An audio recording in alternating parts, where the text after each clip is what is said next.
Now, introducing the Queen of Men's Health. Welcome to the Gilbert podcast, where you'll find the premier men's health info delivered to you the only way I know how, truthful and raw, with the occasional boner joke thrown in. If you guys like this episode, subscribe to my YouTube and slide in the DMs on Instagram and join the party.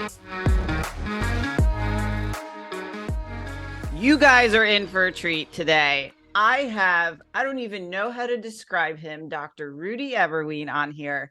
And the best way I think to describe you, Rudy, is when you walk into the room, it's like sunshine and happiness, and just your whole energy is so much fun. And being around you and just talking to you, like you can't not be in a good mood, because you're one of those people that I don't know if I could ever see you sad or upset. You're just always happy every time I talk to you. So welcome. Thank you so much, Ali. And coming from you, my God, this is so amazing to hear that from you, because I think the same about you. Your energy is just so contagious, and that positive energy. And you know how it is. I believe in energy and complementary energy. So I really feel from the first day I met you, we complement each other and make each other better. So excited to be here. You're awesome. So Rudy is in Miami, and I met him when he came to the Silverback Summit last year, and he brought Miguel and Carlos Bertinati. Is that how you say their last name? Yep, my pit bulls. which you know, we all kind of know of each other in like the hormone optimization space, but I don't think any of us had ever met in person. So I'd seen you guys on the TRT Hormone Optimization YouTube channel, and, you know, I've been on there as well. And I was like, you know, this is great that you guys we're all in the same place and we all finally met. And, you know, I've learned so much about you, and I was like, oh my gosh, I have to have him on the show. And I think after about 9 months of phone tag, we finally found today as the date that works. So we're going to talk about some stuff that you guys have heard me dabble in, but Rudy is literally I don't even know if there's any other authority, but literally the authority on endocrine disrupting chemicals, weight loss drugs, and testosterone in younger guys, specifically this epidemic of low testosterone. He has been handling a lot of this for so long that when he talks about this, you're going to be blown away. And also, I have to touch on the fact that you guys interviewed Dr. Shanna Swan, who I love. who if you guys don't know who she is, I've talked about the fact that she's the one who had that leading study for men being predicted to be infertile by the year 2050. And she's amazing and such a sweetheart. And you guys got to interview her and meet her live. So we'll talk about that. So I'm going to stop rambling. So Rudy, I think honestly, the best place to start is if you can just give a brief overview of what you do and what you guys do at MHI. Beautiful. Thank you so much. Beautiful introduction. My God, I want to meet this guy after you talk about him. So I'm going to give you a brief introduction of what got me here. So I'm originally from Haiti, came from Haiti. My first job coming out of high school was Dunkin' Donuts. I worked there for 6 months, and I always knew I wanted to do medicine. And I had to learn English when I came here 30 years ago. Went to University of Florida, got my bachelor's, then University of Miami for my MD. And conventionally trained, knew nothing about hormones, optimization. My undergrad major was nutrition. So I always had a view that food is important. There's other things than just medication. Started my career as what we call a hospitalist, meaning I was working in the hospital, in the ICU, the emergency room, and it was heavy, gruesome work. So I learned really how to save people's lives, how to deal with acute medicine. But in the back of my mind, although that was very rewarding work, I always thought we should prevent people from going to the hospital. Yes, treating patients in the hospital is good, but how do we help prevent them going from the hospital? So in 2005, I started a weight loss clinic.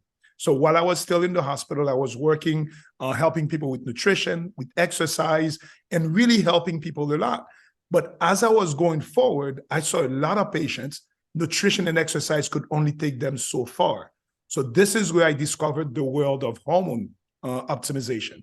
And I realized that, wow, our hormones are the most important determinant of our health. Our hormones make us who we are. Our hormones determine our personality. Our hormones determines our stamina, our strength, who we are. So we can think somebody is a strong, positive-minded, a go-to leader type of person. You give him low T or hypothyroid, and it's a completely different person. So I added hormone optimization as another tool besides nutrition and exercise as a tool to help get me there. So here I was, I'm going to my career, right? I did acute medicine, then preventive medicine with nutrition and exercise. Then I added hormone optimization. And at that time, most patients that I was seeing, they were mostly middle-aged, 45, 50, 60, helping them age more gracefully. And then the past 10 years, I started noticing something. I was getting a lot of 30-year-olds, even some 20-year-old guys with true symptoms of low T, with numbers in the 400, 300 in a 30-year-old guy, otherwise healthy. Wow. Traditional medicine tends to want to blame the victim.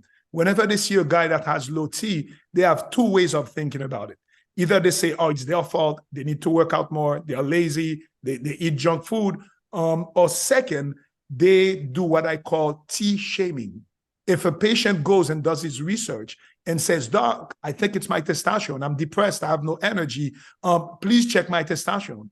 A lot of the conventional doctors will be like, stop with that testosterone thing, you don't need this, you've seen that on TV. Shame the patient into not thinking, gaslighting them into not thinking that's their true symptoms.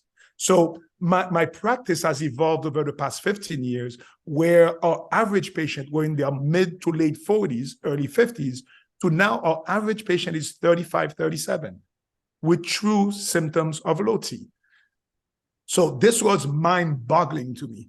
And we got so many patients, you know this, your patients come to you because they want to optimize, they want to feel better.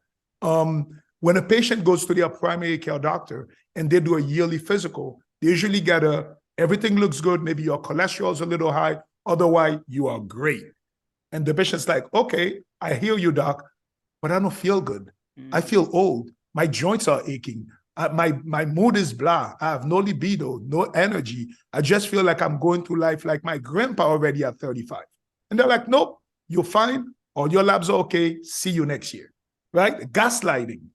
And then they come to people like you and me, and we're like, no, let's do a deep dive into what you're doing. How are you really feeling? How satisfied are you with your life? And that's when you start really discovering that the patient was not doing great. And in a lot of cases, I'm not saying every case, in a lot of cases, a lot of those symptoms are related to hormone deficiency, to poor nutrition. And poor nutrition doesn't always mean that they're eating junk food all day long, but they're just not optimized. And this is where you come in and you can change people's lives, where I come in, where I can really help with the hormones and the whole holistic health. And we take patients from feeling horrible to now being the best version of themselves. And I'm so glad that you see things the way you do, because you've heard me talk about how men just don't want to go to the doctor, period. And for them to actually get the courage to go to a doctor and describe their symptoms only to be dismissed because they either look fit or they're too young or they're in range breaks my heart, because then they're just like, well, I'm defeated. I'm not going to go to anybody else. Why would they want to go to another doctor and another doctor? So knowing that there's physicians like yourself out there where I can send clients who I know will get exactly what they need, who won't be gaslit and actually be listened to and understood. And I think that's a big part of the human connection, is people don't feel like they're understood, and finding a doctor who understands what they're going through, especially as a younger man, is huge. So with these younger guys that you've now been seeing for the last decade or so, what do you think is the driving root cause for them to be experiencing this so much younger than when we grew up? Yeah, and I think this is where I've had a lot of aha moments in my life, and reading Shanna Swan book, Countdown, really made it for me.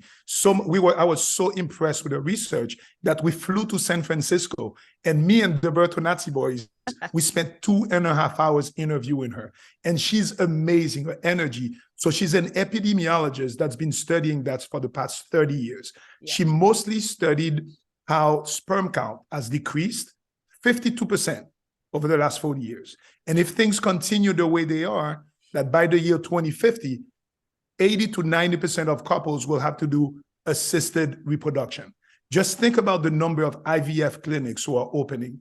As I'm saying this, most people are going to be like, oh yeah, my friend needed to do IVF. My cousin has problems having kids. This is an epidemic that I did not understand what was going on until I read that book. So that book, Countdown, I really encourage everybody to see it, to read it.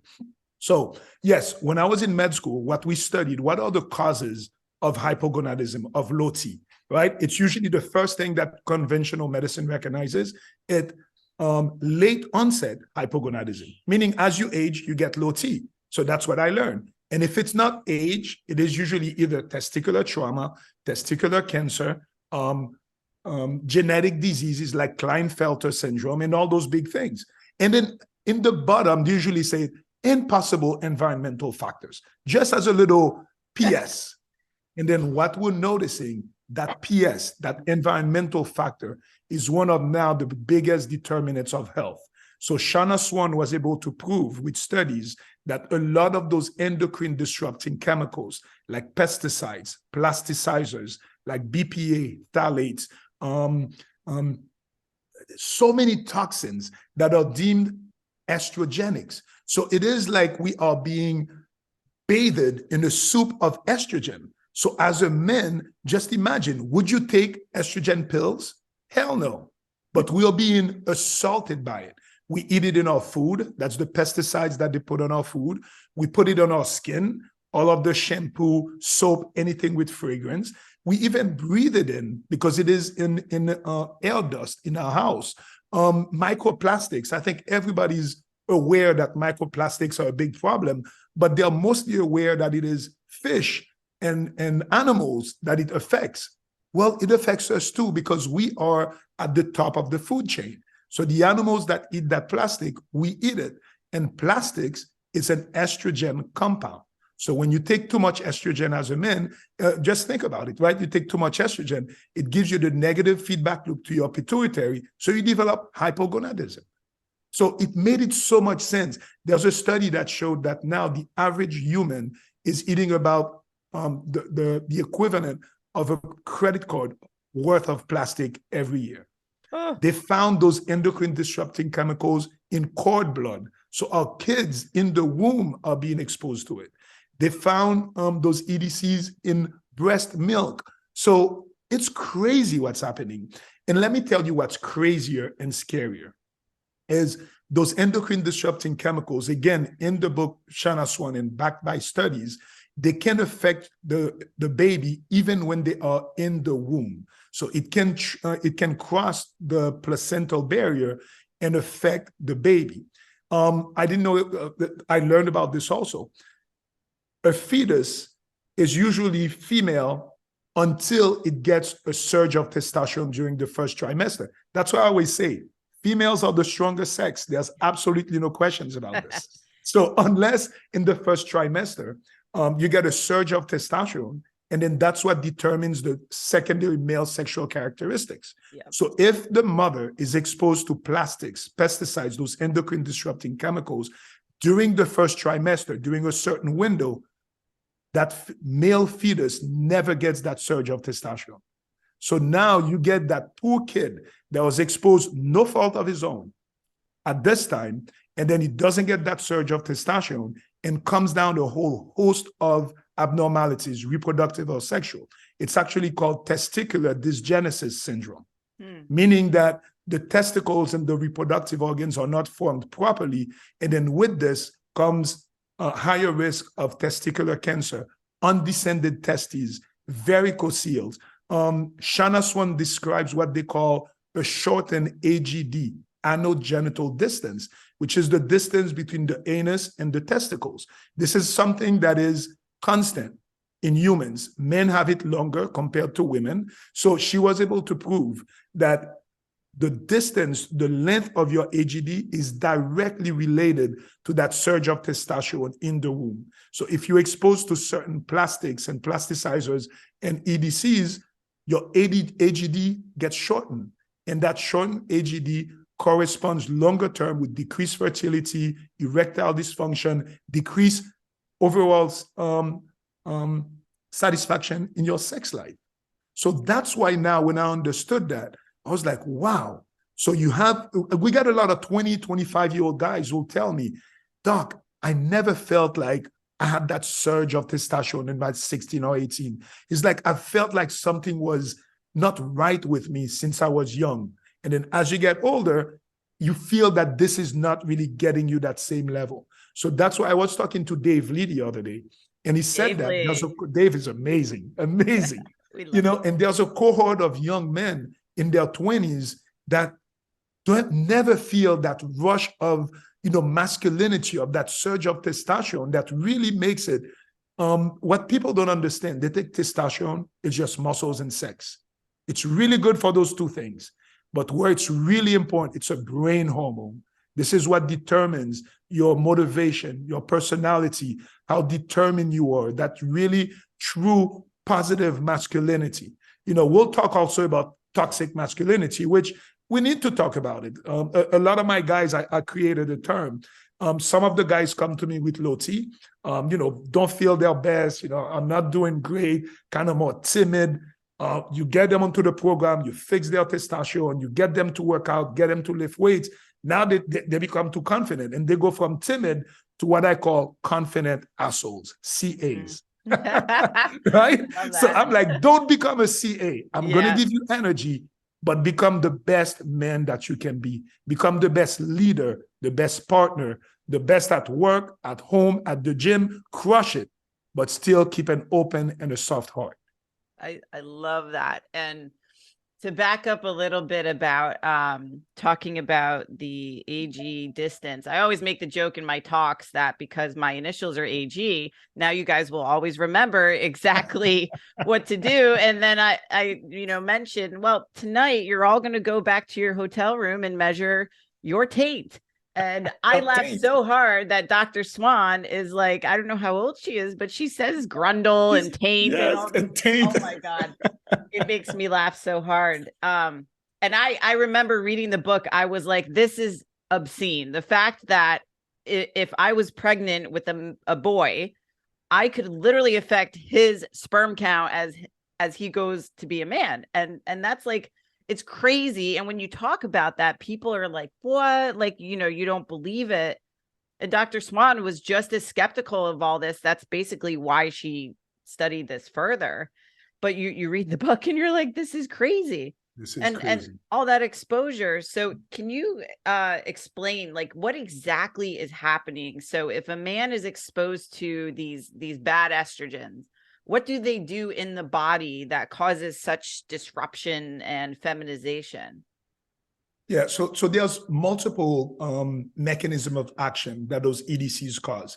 So the one and most important one, there's another great book by Dr. Anthony J. He's also a PhD called Estrogeneration. And he explains to us how a lot of those EDCs, endocrine disrupting chemicals, they are mostly estrogenics. So the more estrogen you get exposed to as a man, the more you get that negative feedback loop to your pituitary, and you decrease FSH and LH. FSH is what is responsible for sperm formation. LH is what's responsible for testosterone formation. So it is the same tree of sexual and reproductive health. Sperm and testosterone are made from the same tree. So estrogen damages that tree. So this is one of the main factors. Another mechanism of action, some of those toxins increase SHBG, sex hormone binding globulin. And for us who do a lot of labs, I do so many labs and our labs are very, very detailed. You'll see a guy with a normal total testosterone.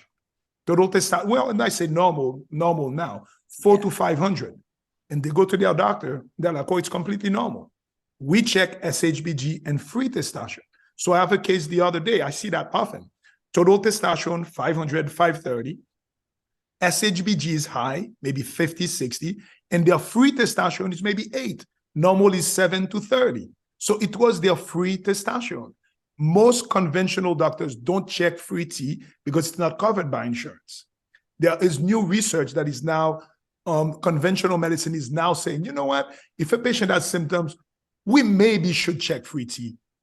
Yeah. Duh. Right? You would think that'd So be different, obvious. something important also, as you were saying, so if you're pregnant, what's happening with women, with girl fetuses, when you get exposed to those hormones, it does a whole host of trouble also. Early menarche. Now we see 6 or 7 years old with boobs and develop in puberty. So that's a higher testosterone, a high incident of PCOS, polycystic ovarian syndrome, where the testosterone is high, and all the health effects that come with this. So it affects every sex. But what we're seeing, because the male fetus tends to be more sensitive to those stressors, we're seeing that males are having even more of an issue. And when we think about it, there's a lot of books now talking about the boy crisis, how boys are not keeping up with girls. Women are graduating at higher rates than men in many different things, in things they used to dominate, like law school, med school. I remember my med school in 1991 when I went there, University of Miami. That was the first time that there were more female than males. They got to 51%. Now, I don't know the number, but I think they're at 55 or 60% female to male ratio.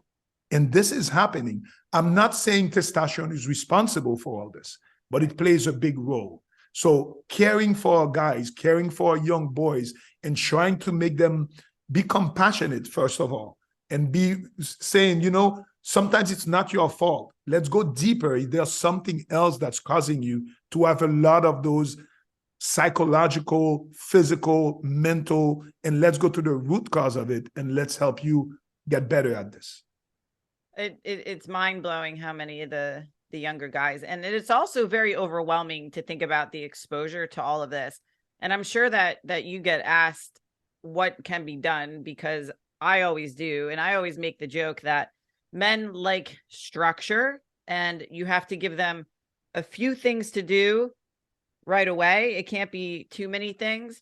And pretty much most guys like having their shampoo, conditioner, body wash, beard oil, shaving cream, motor oil, all in one place.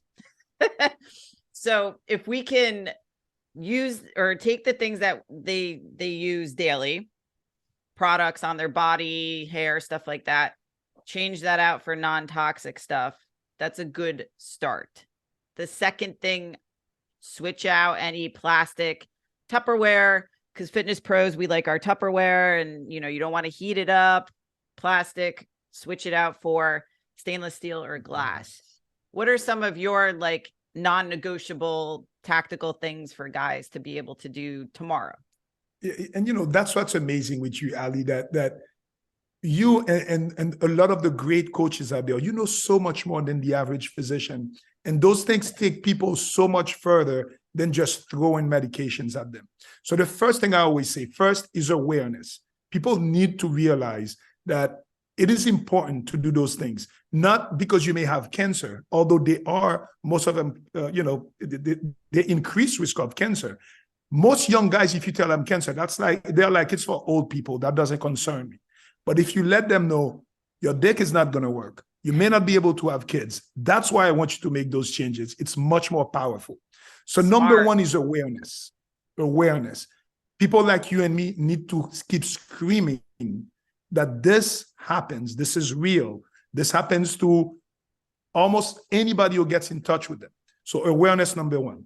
Number two is, as you said, trying to decrease your exposure to those toxins. So where do we get those toxins from? Number one is food. And people think food meaning just it's a lot of sugar or the bad quality of food. That's true. But even worse, it's the pesticides that are on those foods. Atrazine, glyphosate. So eating organic, to me, that's non-negotiable. I'd rather eat a cookie than a blueberry that's not organic. So it's crazy to say that, because what the pesticides can do to me more than the sugar, it's scarier. So there's the dirty dozen, right? That there's some fruits and vegetables that you should really make the effort. What's hard is, and then that's where the economic and social status comes and plays a role. Yeah. Can everybody afford, organics? It's really tough. But number one, decrease exposure from your food. Don't use plastic, especially hot liquids or hot foods in plastic. You get all the phthalates, BPA that leach into your food. Number two, the skin. The skin is our largest organ, and that's where we absorb most of those chemicals. And that's why they say women used to be more exposed to those chemicals, because women use a lot more products. Now men are becoming more aware. I had my 17-year-old nephew the other day that I was saying, we were with family, I would say, oh yeah, he moisturizes now. I'm like, what?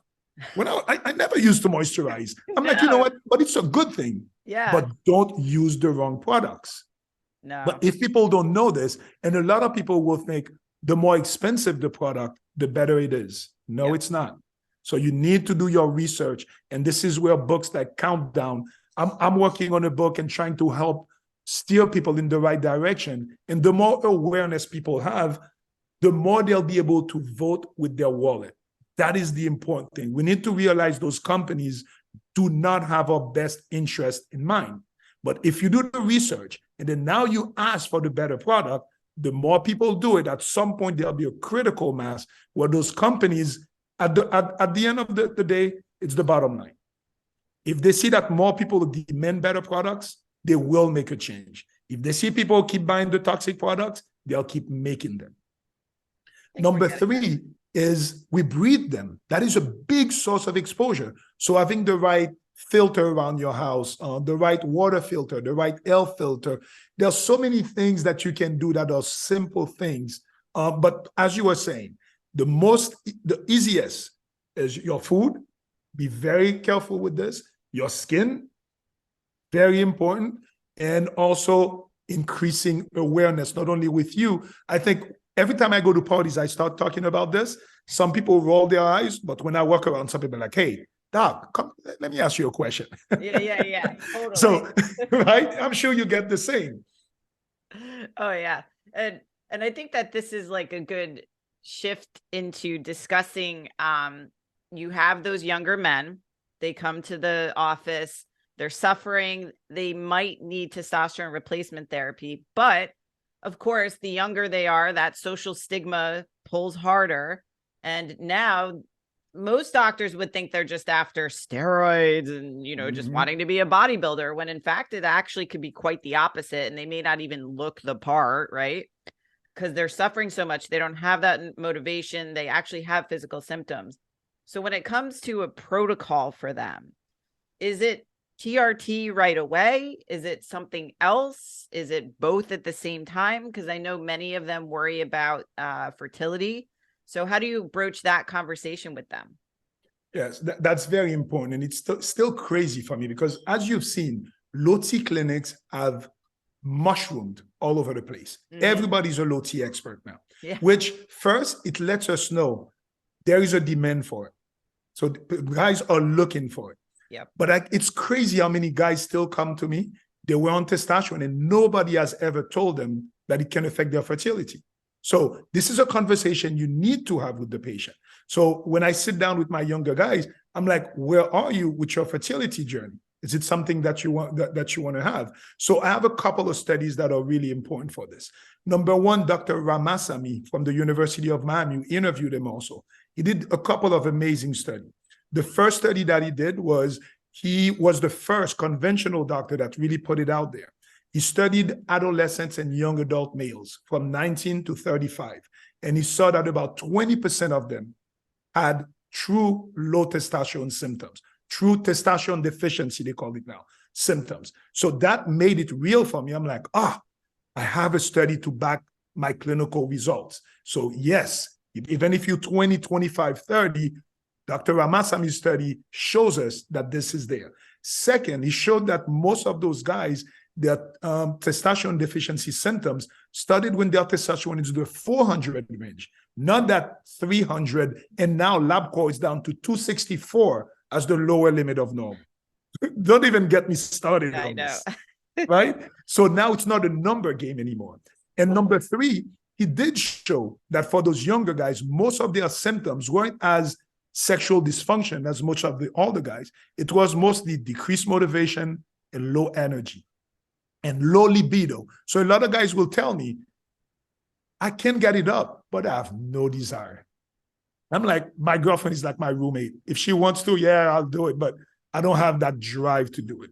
So those studies really helped me with this. So now when I find that patient and we have that discussion, where are you with your fertility journey? Do you want to have kids now? Do you have a girlfriend?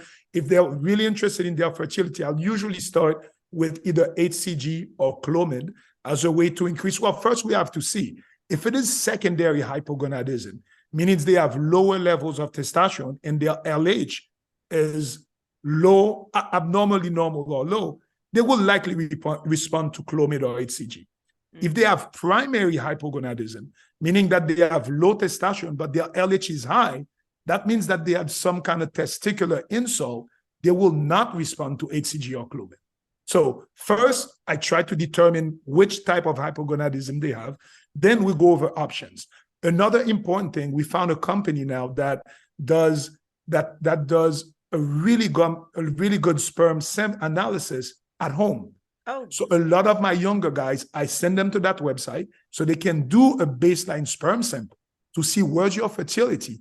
And we've been doing this for the past 4 months. About 40 to 50% of the sperm samples we've been doing are abnormal, just like Dr. Swan showed. amazing. So it's distressing to those poor guys, but I like to have a baseline. So once I finish talking about this, then we have the discussion. And I have a lot of guys who will tell me, Doc, I feel so bad. I can't even think about kids right now because they went to their primary doc, they put them on SSRIs, they put them in antidepressants. Their life sucks. They're really not at their best place. They're like, Doc, make me better, please. So on those patients, I'll do a combination of testosterone plus HCG. My young patients always put, I don't love Clomid as much.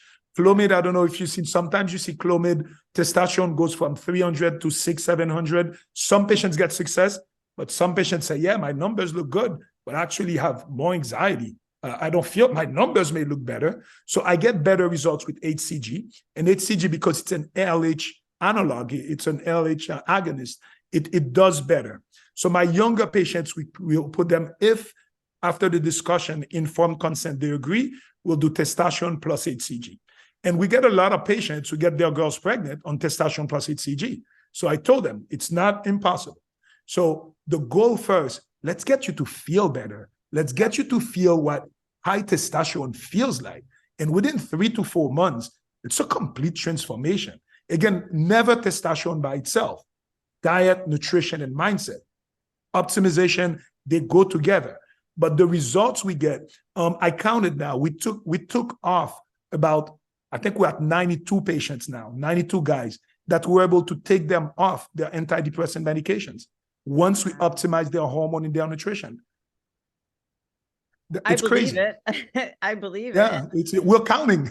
Yeah, and I'm glad that you talked about that because I know I've discussed this with Dave Lee as well, because he's 30 going on 80 with the amount of wisdom that he has and how he carries himself so maturely, or so he shows, but and I just love busting his balls, but he often discusses, like, because this is a big deal where guys are terrified to be optimized because they don't want to necessarily become sterile, and he encourages the sperm test just like you, because he says, if you're going to go into fatherhood, you want to go into fatherhood as an optimized high testosterone man, or the way you're feeling now, because that can carry on into your children. And so the guys do have options. So it is an option to be able to go on TRT and mitigate any of the effects of sperm suppression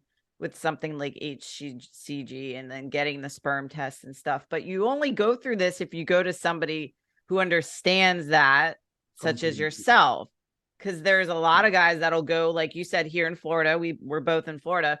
There's a clinic every 5 minutes that's sends them out the door with a cookie cutter protocol, they probably wouldn't ask any questions and just throw a guy on testosterone once a week injection, once every 2 weeks. You know, how often do you have guys come to you and they're on this crazy protocol that is making them feel worse? Yeah. So it's, you know, and when I started my testosterone practice, I think 13 years ago, I did a cookie cutter protocol. I didn't know better. Right. The average patient gets 1 ml, 200 milligram of testosterone a week, HCG 500 units twice a week, and anastrozole 1 milligram twice a week.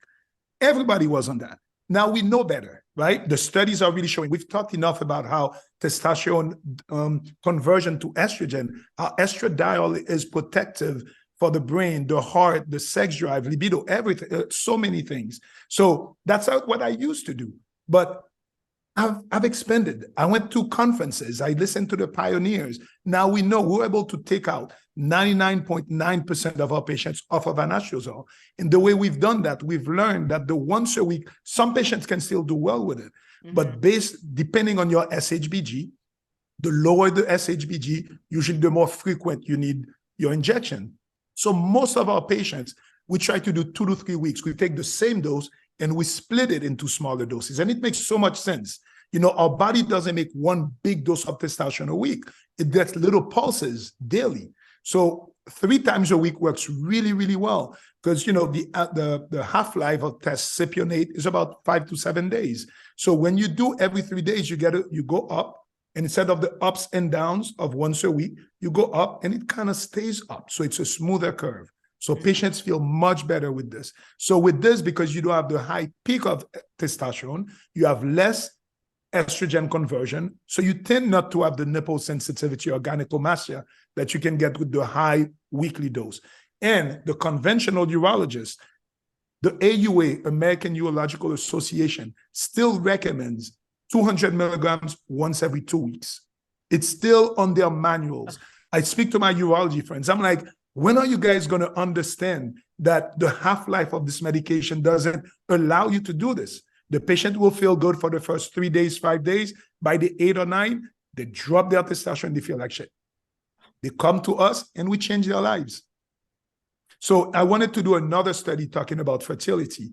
Dr. Ramasamy, again, from University of Miami, he did another study. That one was amazing. So he looked at guys that were on testosterone for about 10 years plus. And he did a sperm sample. Majority of them had 0 sperm.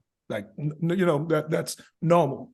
He took those guys off of testosterone and he put them on a protocol, high dose HCG plus Clomid. Within 3 months, 95% of them regained their fertility. Wow. And he told me that 5% that didn't regain it, it's most likely because we can't prove it, but he said it's because maybe they had a fertility problem before starting TRT. So that was so comforting for me because there's a scare out there that sometimes it can affect your fertility irreversibly. So men would be like, oh my God, going on testosterone, I may never get fertile. I'll send them that study. I'm very evidence-based.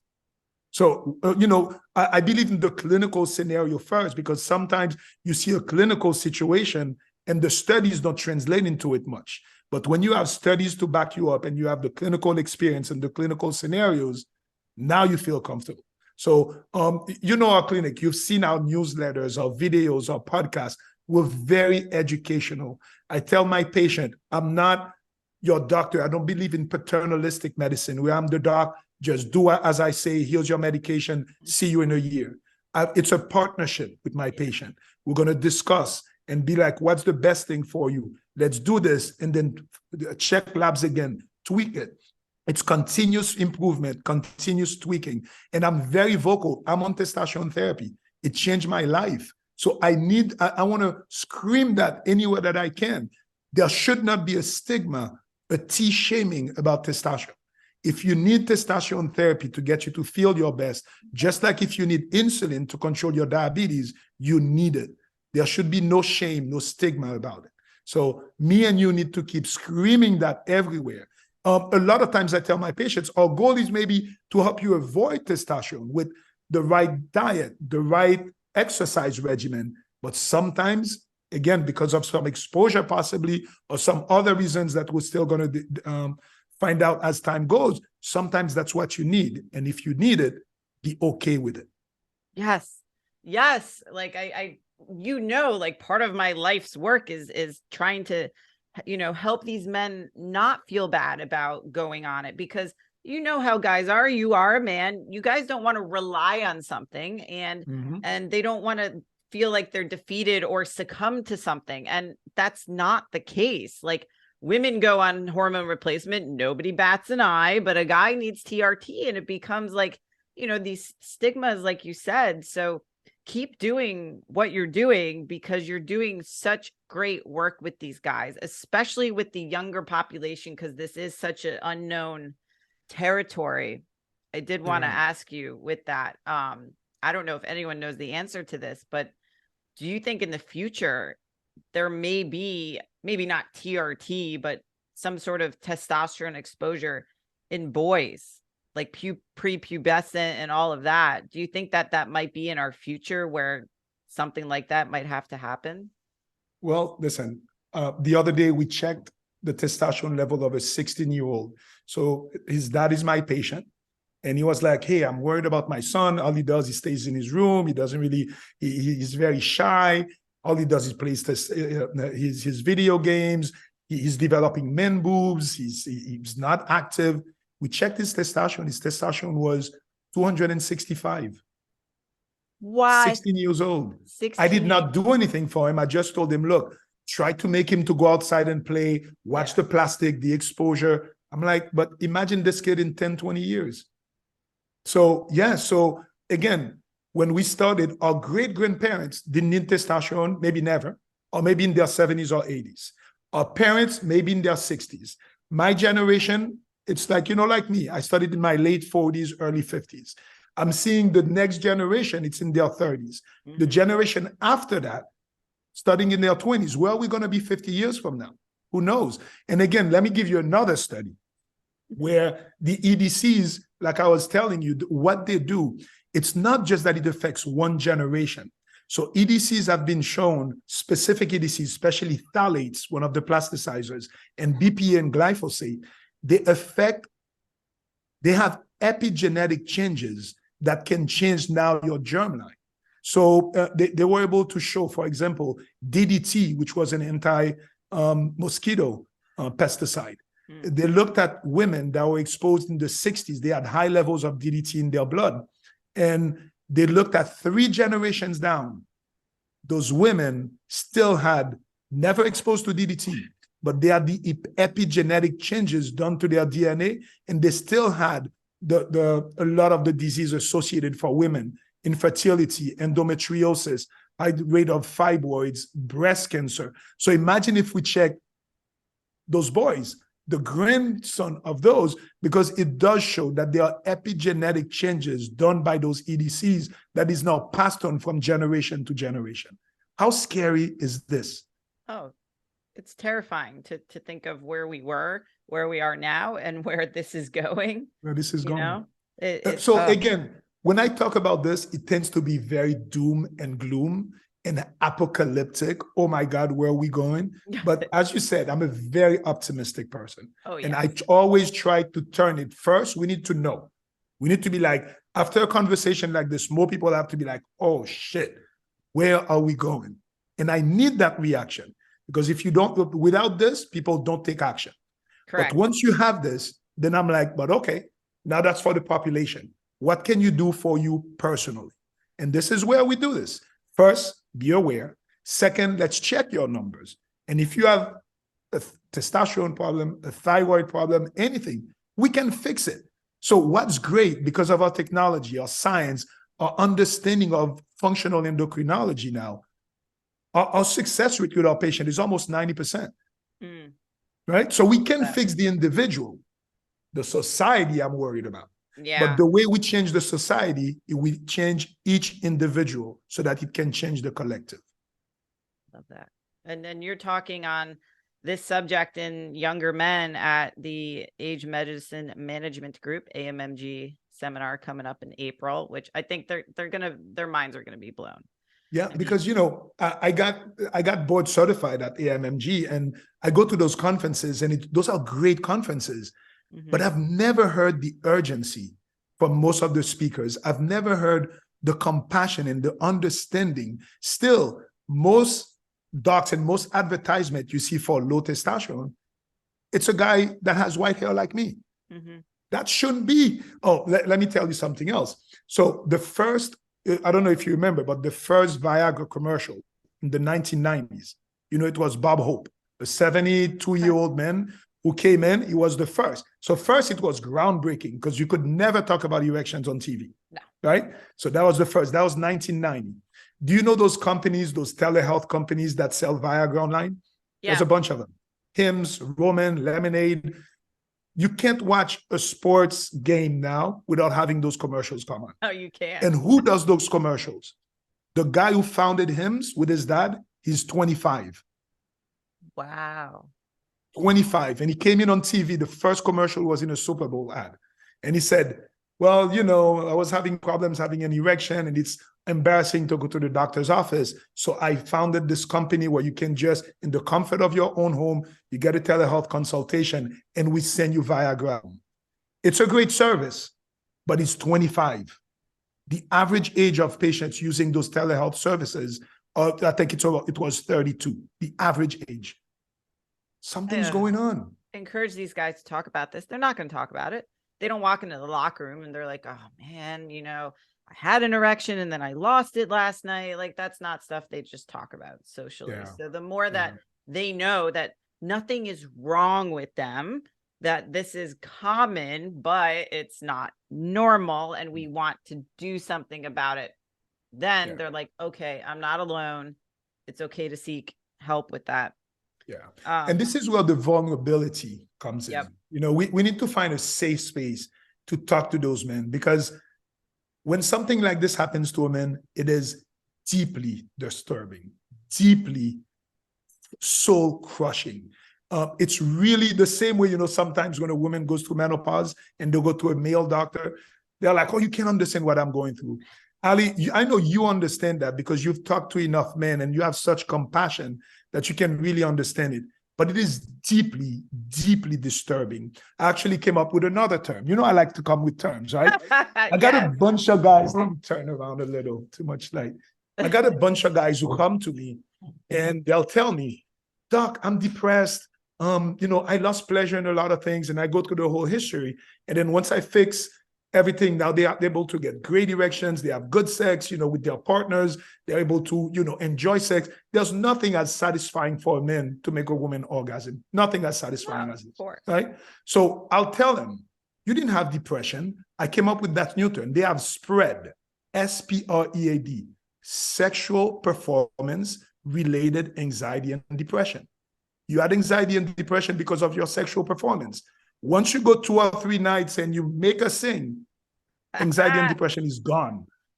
I love that. When you see somebody, a young guy coming to you with, oh, life, it sucks, ask him, do you have SPREAD? And we need to talk about this. This is going to go into DSM-5 of psychiatric disorders. This patient does not need an SSRI. This patient needs to get optimization of his hormones. And you know, we do that a lot.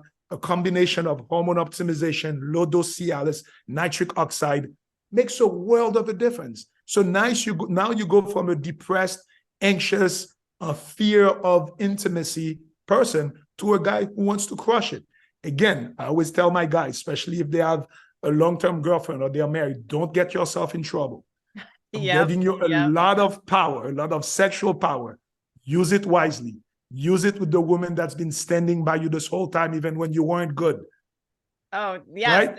Don't be that confident asshole. Oh, yeah.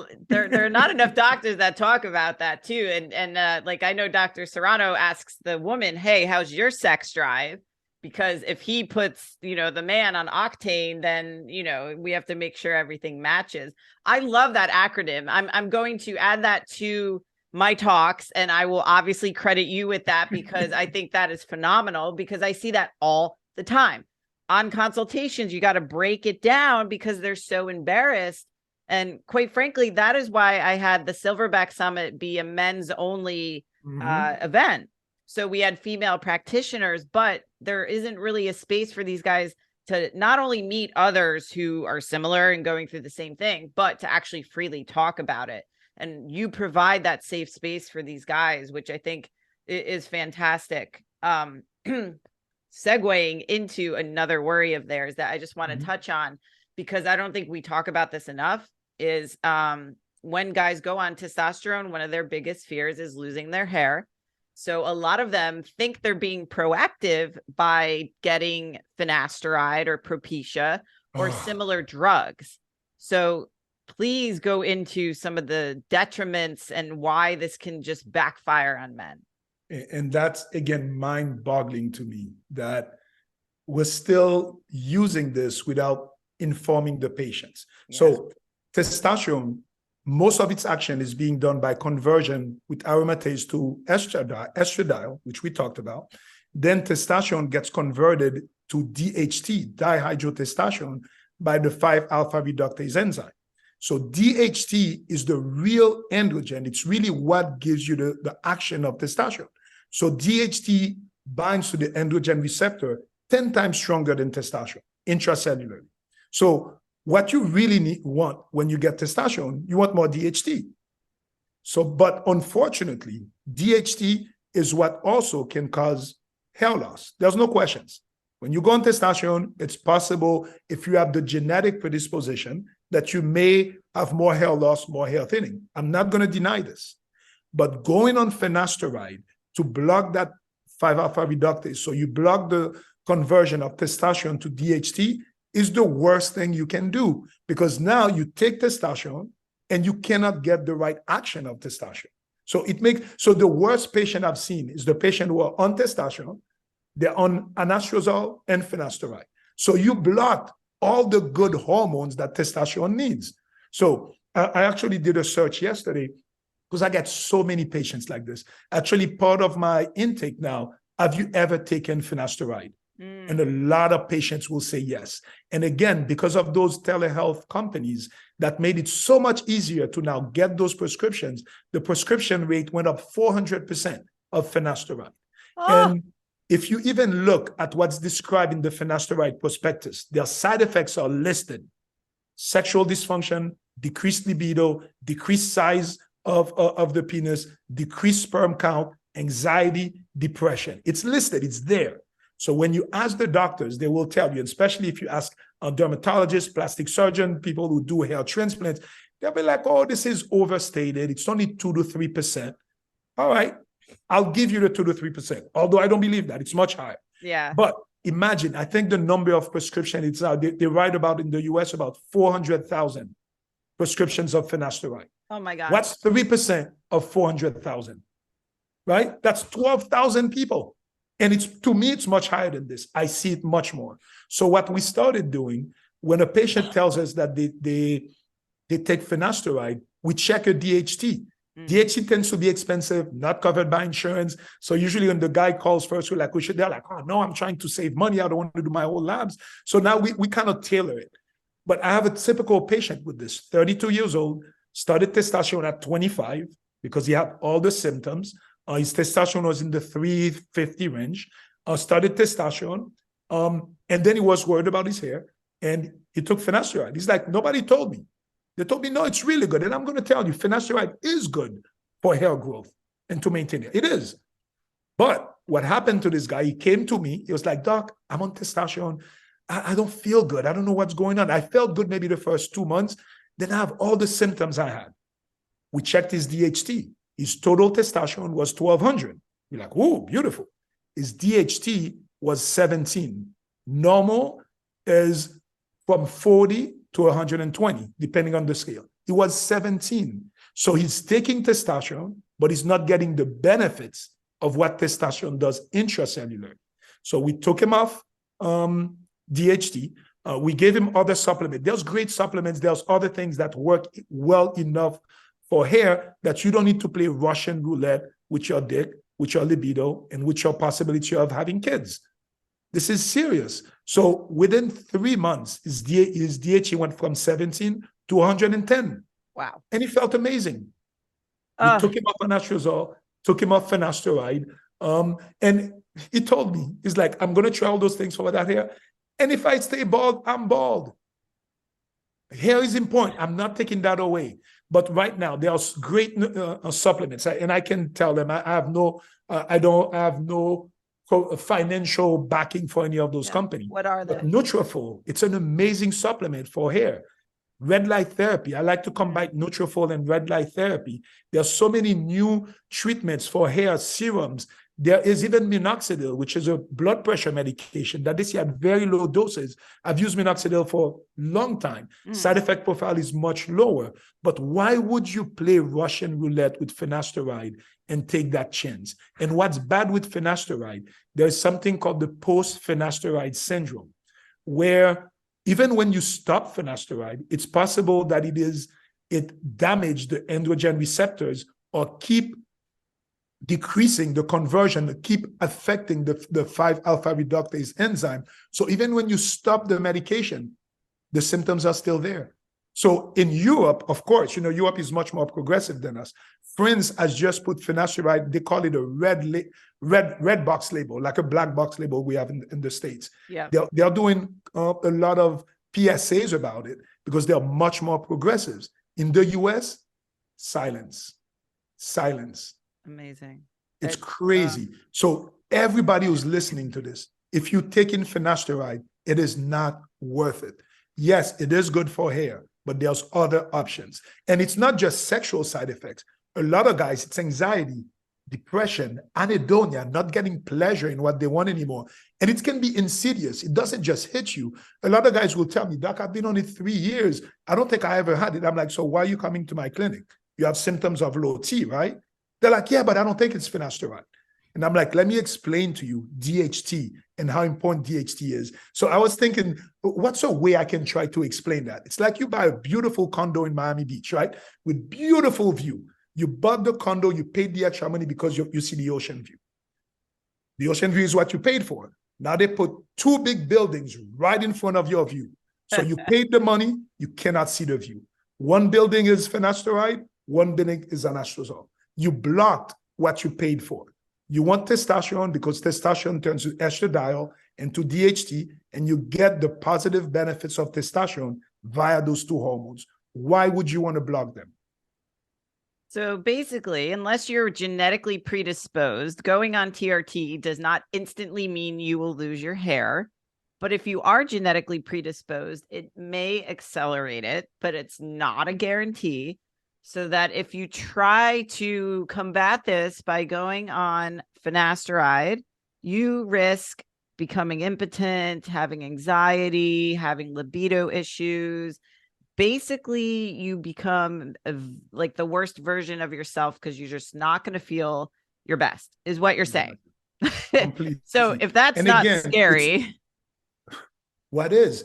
But yesterday I went and I just went on YouTube and I put finasteride. Yeah. And you have so many influencers in there saying finasteride changed my life. Look at my hair. Yes, there are scary symptoms, but I've been on it for a year and I'm fine. I'd love to see those guys 2 years, 5 years, 10 years, because it's 2 to 3% cumulative.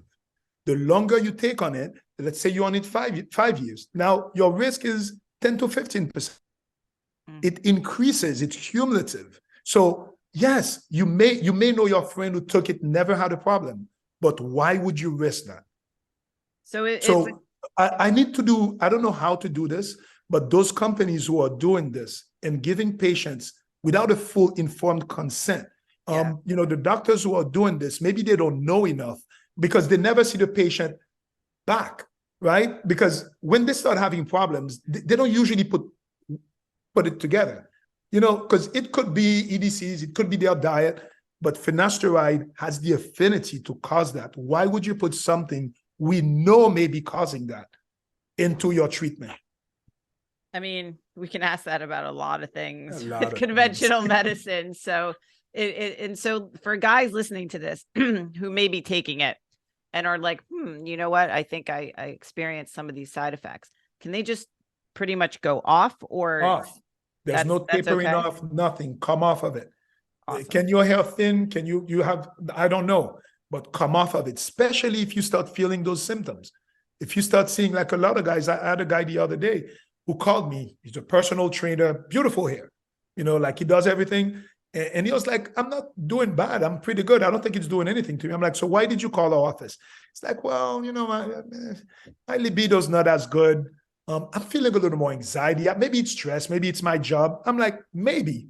Or maybe it's that your DHT is not good. And lo and behold, we checked his DHT. His natural testosterone level was in the 700, and his DHT was below 40. And he was a personal trainer who coaches men. So I'm like, we know enough now. If we didn't know, I'd understand that. Einstein said that. With, let me try to get it. When you know better, you should do better. Mm-hmm. With the privilege of knowing comes the duty to act. Once you know, you need to do something about it. Ignorance sometimes is bliss, but not for this. Mm-hmm. We need awareness. We need to talk about it. The EDCs are important, but sometimes it's so hard to avoid exposure. We're going to work on it, but finasteride is very easy to avoid exposure. Don't take it. If you guys don't get the message, I don't know what will. And so Rudy is actually going to be doing a talk for my virtual Silverback Summit coming in May, which by this time this podcast comes out, I would have already started promotion.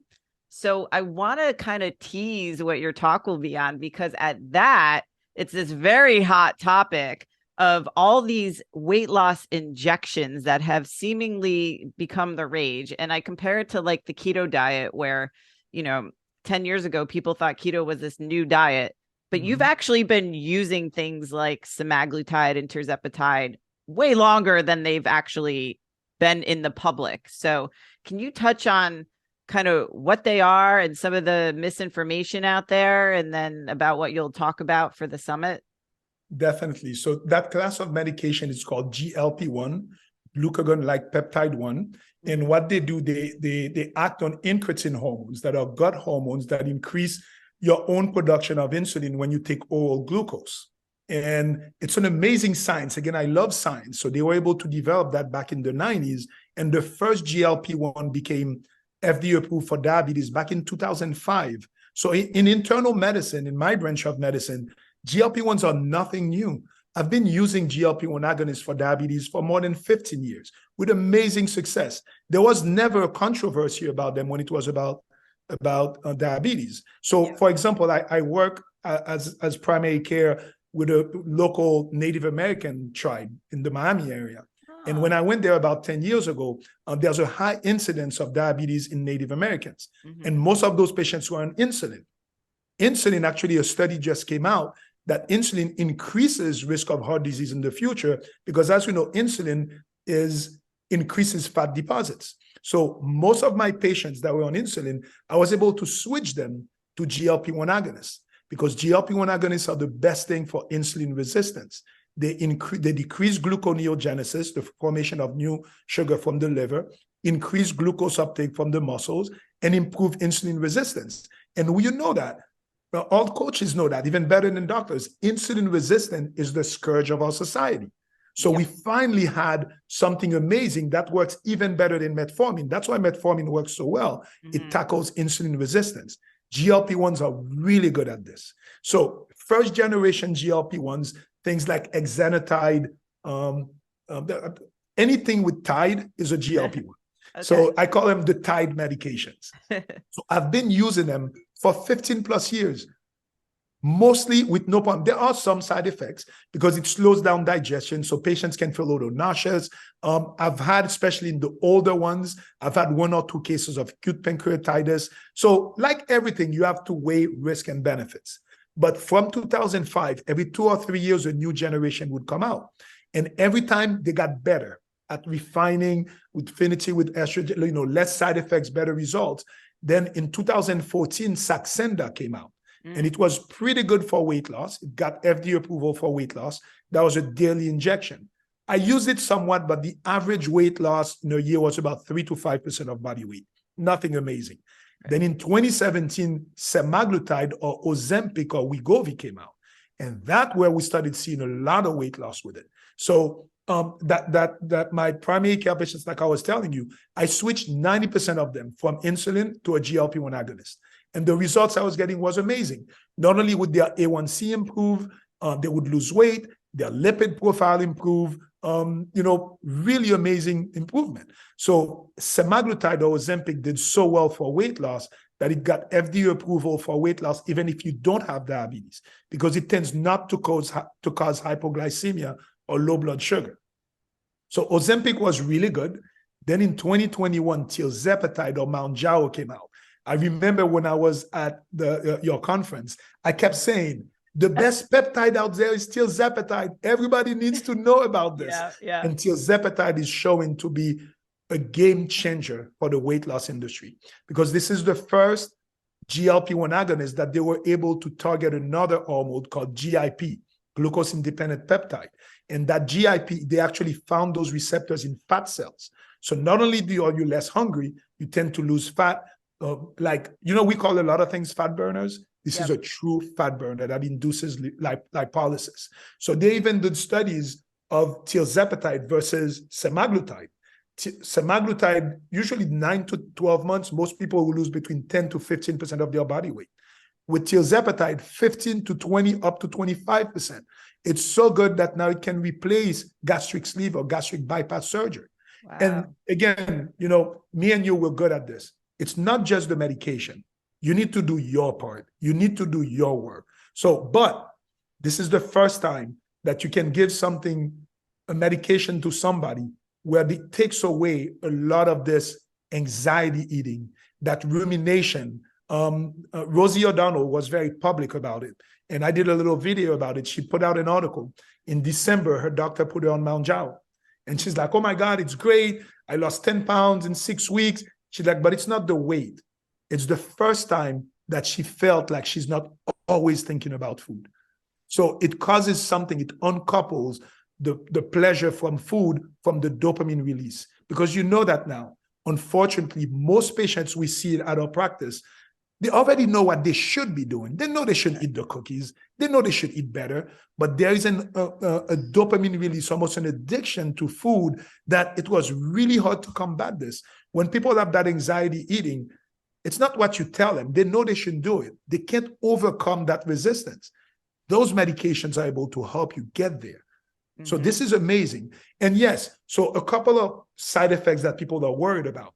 And there is a black box warning about a possibility of increased thyroid cancer with those medications.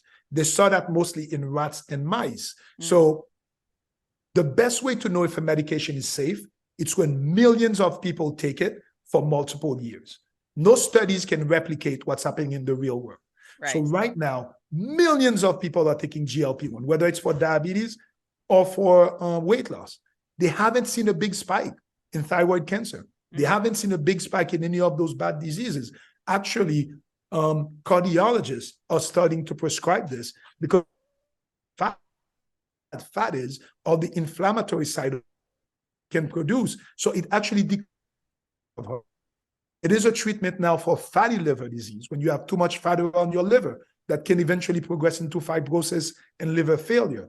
The treatment doctors usually tell you, lose weight. Well, you know what? This can help. And I'm going to tell you my last hack, combining tirzepatide and testosterone when the patient qualifies for testosterone. It is the best treatment for any insulin resistance type of problem. Prediabetes, metabolic syndrome, increased visceral fat. You do tirzepatide plus testosterone. I call it the T-square stack. I put a patient on T-square stack. I love that. 6 months, completely different person.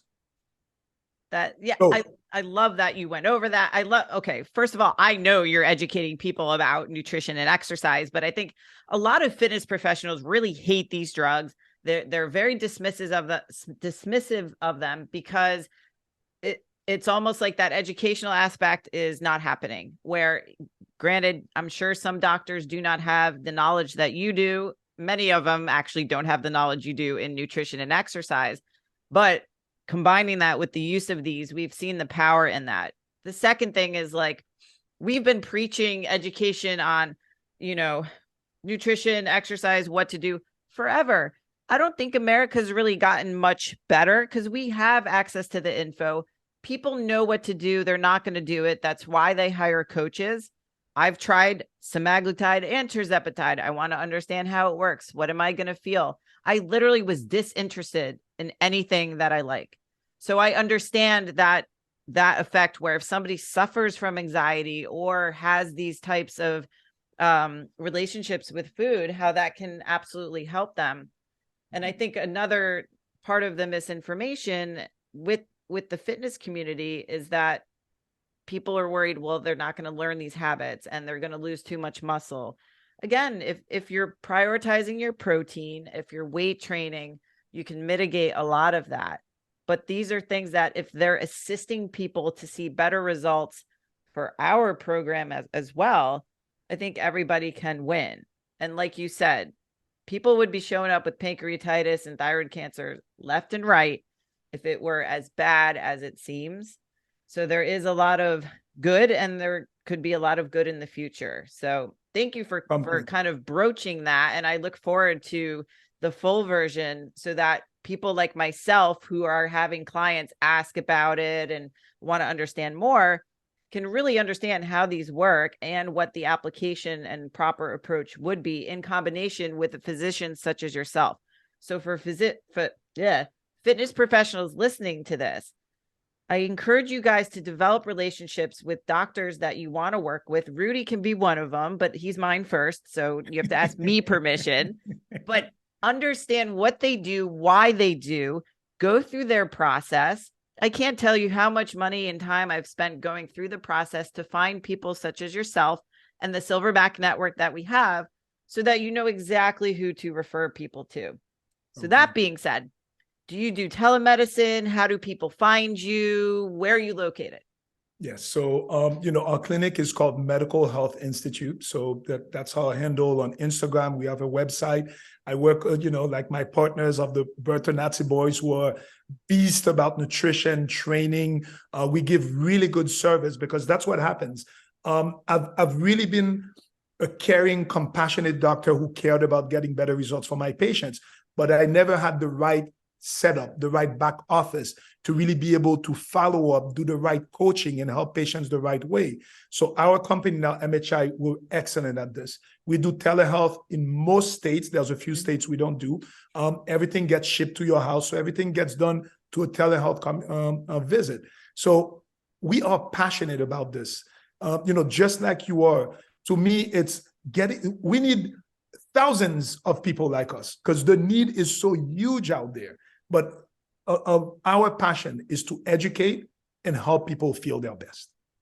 So yes, telehealth, we're in Miami. A lot of patients like to come to the office. We'll say maybe 80% of our 75 to 80% are telehealth, about 15 to 20% are in-office visits.